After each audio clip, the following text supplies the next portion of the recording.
E aí galera, tudo bom com vocês? Sejam muito bem-vindos a mais um vídeo aqui do canal, mais uma aula do nosso curso de Anatomia Dental. Meu café tá pronto aqui pra gente começar a nossa aula de número 20, onde a gente vai estar estudando a anatomia dos dentes descidos anteriores.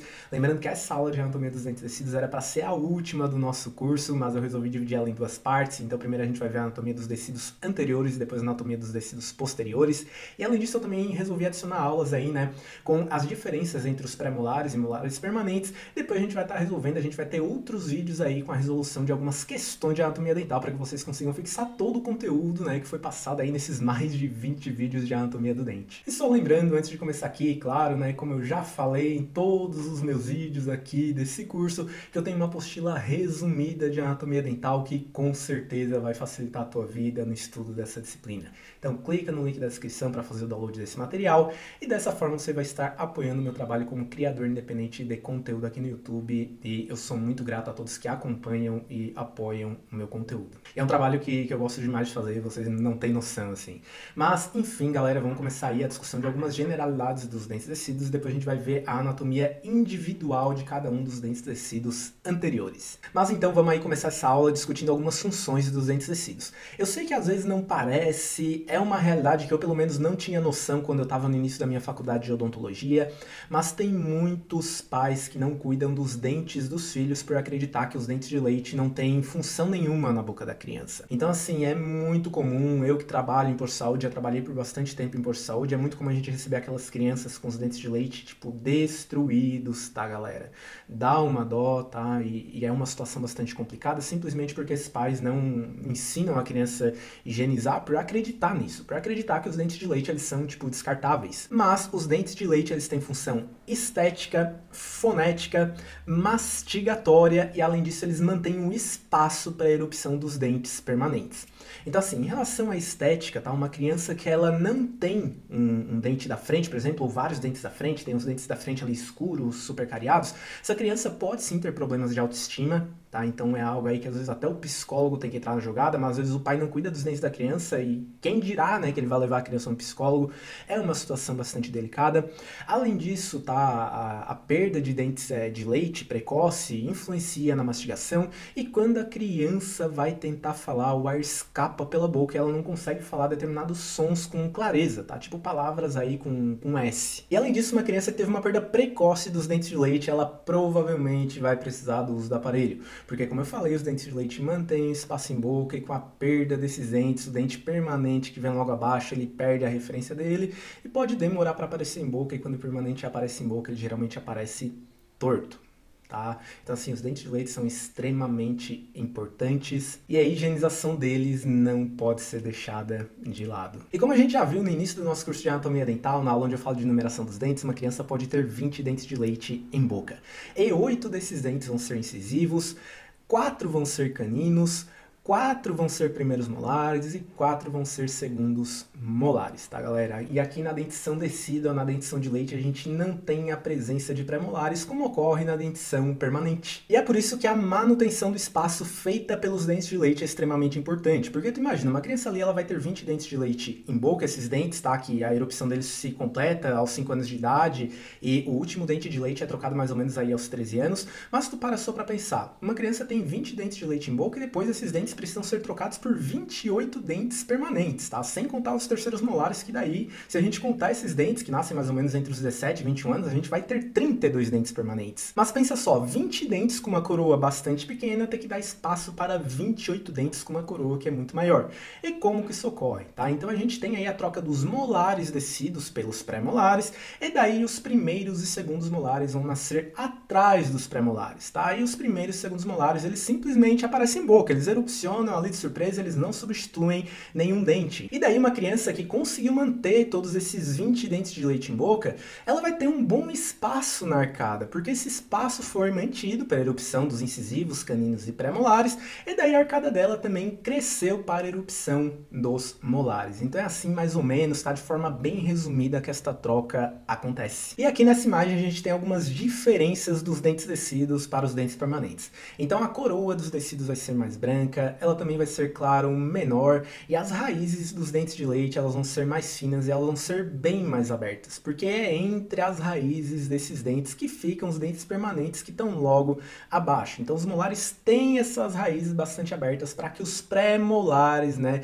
fiquem nessa região, tá? E é assim que os dentes de leite vão guiar a erupção dos pré-molares. E além disso, nos dentes de leite, a polpa desses dentes ocupa um espaço relativamente maior no interior do dente. É por isso que é muito mais fácil a gente ter uma exposição de polpa em um dente de leite do que em um dente permanente. Então, quando uma criança ela tem uma cárie em um dente de leite, é muito comum a gente estar ali tirando essa cárie e a gente expor a polpa sem querer, porque a espessura de esmalte em dentina vai ser relativamente menor nos dentes de leite do que nos dentes permanentes. Então, essa exposição pulpar nos dentes permanentes ela é bem mais difícil de acontecer, porque a cárie ela tem mais espaço, ela tem mais tecido, mais esmalte dentina ali para continuar crescendo até que ela atinja a polpa. O caminho de uma cárie para ela chegar na polpa de um dente permanente é maior do que o caminho para ela chegar na polpa de um dente descido. Mas enfim, galera, essas eram as generalidades que eu separei para trazer aqui para vocês nessa aula. No meio disso eu tentei trazer algumas vivências, algumas experiências, tá, que eu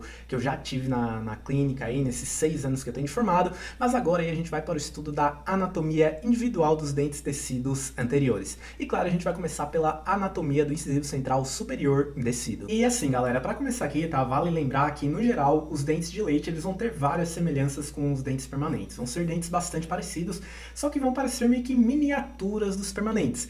Então, várias características que vão estar presentes nos dentes descidos, principalmente nos descidos anteriores, a gente já viu nos dentes permanentes. E eu não vou ficar repetindo tudo que eu já falei nessas 19 aulas, 20 aulas que eu já trouxe aqui para o YouTube. Então eu vou focar mais nas diferenças para que esse vídeo também não fique muito cansativo.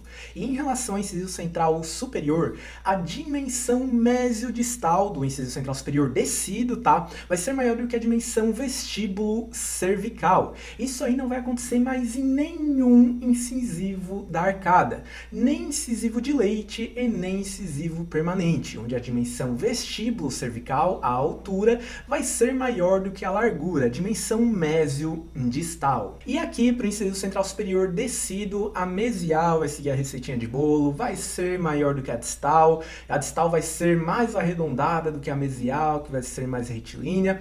Isso faz com que a borda incisal do incisivo central superior descido seja inclinada para a distal. E eu gostei bastante dessa representação que eu achei aqui para trazer para vocês, porque ela mostra essa inclinação de forma até um pouquinho exagerada, né, para mostrar que ela tá ali. E além disso, a face vestibular do incisivo central superior descido, ela costuma ser mais lisa do que a face vestibular do incisivo central superior permanente, mas o formato da face vestibular se mantém. Então, tanto no central permanente quanto no descido, esse formato da vestibular vai ser trapezoidal, com base maior para a incisal e base menor para a cervical. E na face palatina do incisivo central superior descido, a gente vai encontrar aquelas 3 estruturas que a gente encontra em todos os outros incisivos. A gente vai ter cristas marginais e cíngulo, que vão ser estruturas bastante demarcadas e vão ser muito visíveis no incisivo central superior descido. Isso faz com que a fossa lingual ou fossa palatina desse dente aí seja bastante profunda, relativamente profunda, tá? Porque a gente tá falando de um dente de leite, né, no final das contas.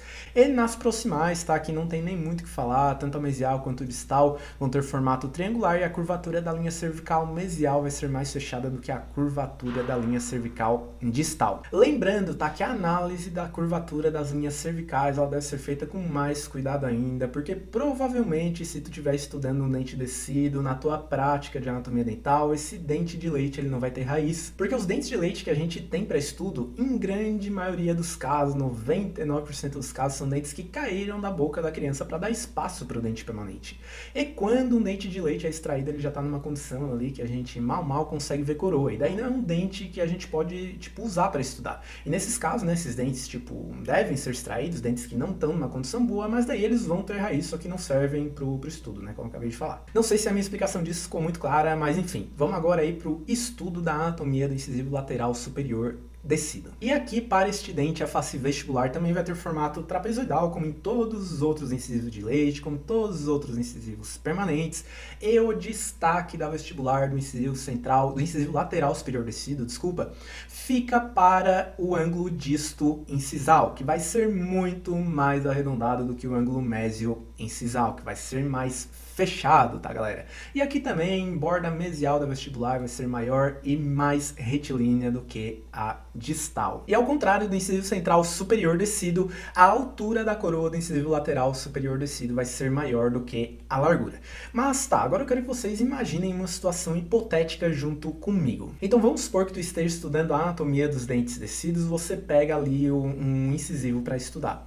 O primeiro passo de vocês, galera, é diferenciar aí, né, ver se este dente é um incisivo superior descido ou inferior descido. E vocês podem fazer isso observando a dimensão mesiodistal da coroa, porque a dimensão mesiodistal dos incisivos descidos superiores vai ser maior do que a dimensão mesiodistal dos incisivos descidos inferiores. E daí, depois disso, vocês podem analisar características individuais da coroa. Como eu disse, vou repetir aqui mais uma vez, incisivo central superior descido, a largura é maior do que a altura e a gente tem aí uma inclinação considerável para a distal, porque a mesial vai ser relativamente maior do que a distal. E no incisivo lateral superior descido, a gente vai ter um ângulo disto-incisal muito mais arredondado do que o ângulo disto-incisal de qualquer incisivo descido que a gente possa encontrar na boca ou que a gente possa estar estudando. Então, fiquem muito atentos em relação a essas características de mesial e distal. Mas voltando agora aqui para a anatomia do incisivo lateral superior descido, e para encerrar também a anatomia desse dente, como eu disse, eu não quero me estender muito aqui, tá, nessa aula,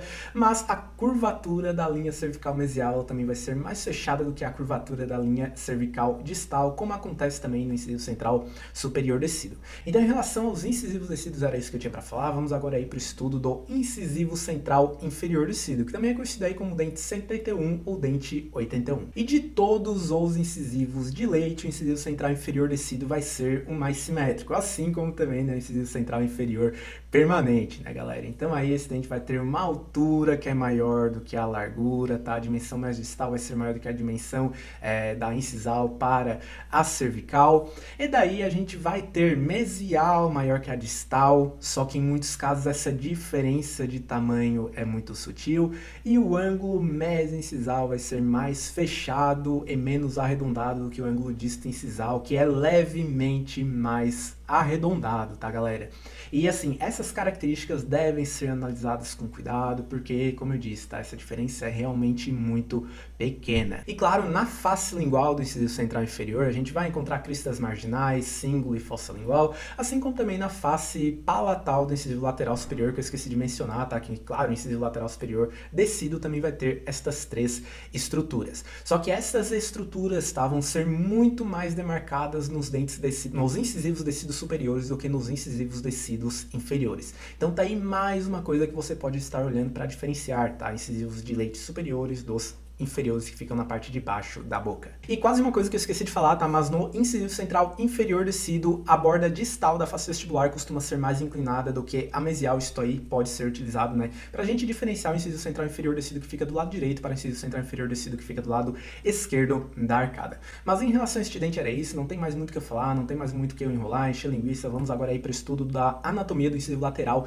inferior descido, que é o dente 72 ou dente 82, e aqui ele vai ter, tipo, basicamente as mesmas características que o incisivo lateral inferior permanente. Tá? E se a gente comparar o lateral inferior descido com o central inferior descido, a gente vai ver que a diferença entre mesial e distal, quando a gente olha esse dente pela face vestibular, é maior, e que o arredondamento do ângulo disto-incisal vai ser maior e mais evidente, tá, do que o arredondamento do ângulo disto-incisal do incisivo central inferior. E além disso, o cíngulo do incisivo lateral inferior descido, ele vai ser mais demarcado, e por causa disso a fossa lingual deste dente é mais profunda do que a fossa lingual do incisivo central inferior descido, que é bastante rasa e é a mais rasa de todos os incisivos de leite. Então tá aí mais uma característica que você pode estar usando aí, né, na diferenciação entre todos esses dentes. E da mesma forma que no incisivo lateral inferior permanente, o cíngulo do incisivo lateral inferior descido ele vai ser deslocado para a distal. Então muita atenção aí em relação a esta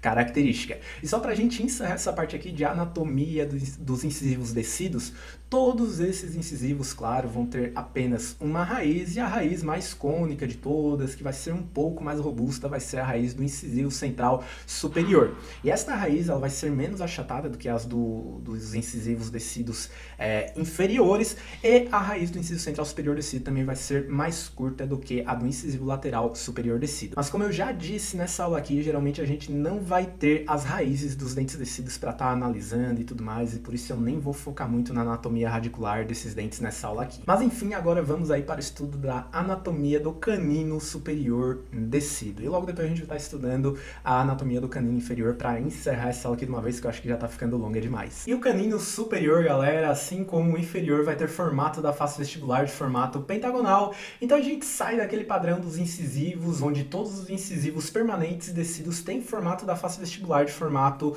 trapezoidal. E este formato pentagonal da face vestibular dos caninos, ele acontece por causa da presença de uma cúspide. E esta cúspide divide a borda incisal, a face incisal deste dente, em uma porção mesial e em uma porção distal. E estas porções são chamadas de arestas. E na nossa imagem mais da direita a gente tem a aresta mesial e a aresta distal marcados aí como AM e AD. E a aresta mesial do canino superior descido vai ser maior do que a aresta distal. E isto faz com que a cúspide do canino superior seja deslocada para a distal do canino superior descido, né? Só para deixar isso aí bem claro. E além disso, neste dente, né, a gente também consegue observar aí que a porção mesial vai ser maior do que a porção distal, seguindo aquela receita de bolo, mas tanto a porção mesial quanto a distal, quando a gente olha o canino superior pela face vestibular, essas porções vão ser bastante arredondadas. Esse arredondamento, né, da mesial e da distal do canino superior descido vai ser maior, mais evidente do que no canino superior permanente. No canino superior permanente, inclusive, que a porção mesial é claramente mais retilínea que a distal, que vai ser bem mais arredondada. E olhando o canino superior pela palatina, galera, a gente consegue observar aquelas estruturas bem características que a gente encontra, inclusive, aí nos incisivos. Então a gente vai ter cristas marginais, mesial, distal, cíngulo e fossa lingual, ou fossa palatina, porque a gente está falando de um dente superior. Mas muita atenção, porque no canino superior a gente tem a presença de uma crista central que vai do cíngulo até a cúspide do canino.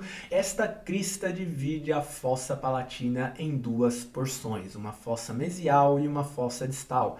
E ambas essas fossas vão ser bastante rasas, bem mais rasas inclusive do que nos incisivos. E olhando esse dente pela palatina, a gente também consegue observar que a ponta de cúspide está deslocada para a distal, como eu já falei, e este deslocamento também é possível da gente observar quando a gente olha o canino superior pela incisal. E pra gente encerrar essa parte aqui dos caninos superiores, né, vale lembrar que a raiz desse dente ela vai ser mais fina do que a do canino superior, claro, né, que tem a maior raiz de todos os dentes permanentes é o canino superior permanente, mas o canino superior desse ele tem uma raiz relativamente longa, que é 2 vezes maior do que o tamanho da coroa, e esta raiz geralmente está curvada para a distal. Tá, galera? Então, em relação a esse dente era isso. E indo agora para o canino inferior, a gente tem uma face vestibular de formato que também é pentagonal. Mas a mesial vai ser mais retilínea do que a mesial do canino superior descido. Então, por isso, a coroa do canino inferior descido vai ser mais alongada, tá? Do que a do canino superior descido. Mas a distal do canino inferior descido, daí vai ter aquele arredondamento que é bastante característico. No entanto, apesar da presença da cúspide, o vértice da cúspide não vai estar deslocado para a distal, tá? Como ocorre no canino superior descido.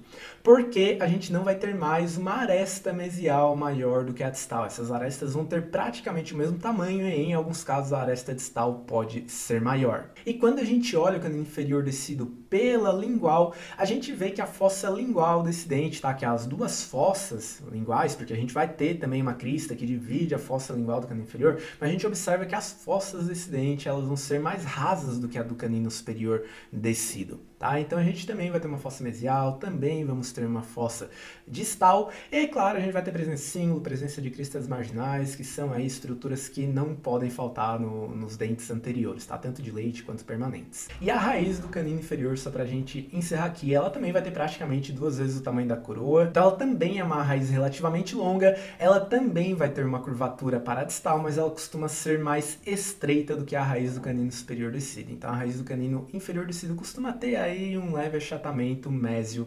distal. tá, galera?